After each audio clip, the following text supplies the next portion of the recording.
Allah'tan nasip etsin. Düğme vakit baraka versin. Arzı çokta cırdır. Bir tokanlarımız, bala çakalarımızda tapkan taşkalar barakasın versin.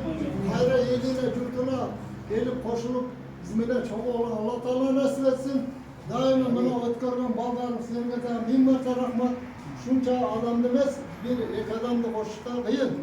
Sevgide bin mertebe rahmet. Şun ötkörgen bana bizde Hatay'ı ormanlık Dubai'ye soğutmana gelecek.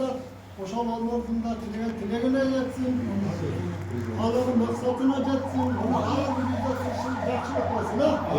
Amin. Sen Kıtaya getirip tatlıkası senden yolun şudur, yolun koca kadar olsun. Allah'a gelseler elinler ve hüyünler tüm çamaş etken Allah'tan nasıl etsin. Ben daha bir söz aksakal. Kayda sizde bir patavrık var. Bakış Atay'ın Şakmaster'den atlan janağı жылдағы 6000'di bu yıl 14.000'ge uyuşturucu тобы менен сүйлөшүп атайын ушу биздин Шакмастерди ойлоп. Президентке Айбеке Судьяға дағы. судьяга дагы чогуу патаvrык барсыздар. Barımız yere çok akdemine gel olanlar parana gez olsun amasılık olsun. Şunlar bizlik öğretmen doğruluk karışımlar o bakışka da çok rahmet.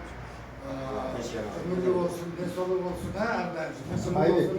Var ıttifak koyalım ha. Desoluk olsun. Жаллабы менен Айбеке. Ben Aybekö'ye koyayım. Allah Teala'm sana beken ben sol uzağım versin.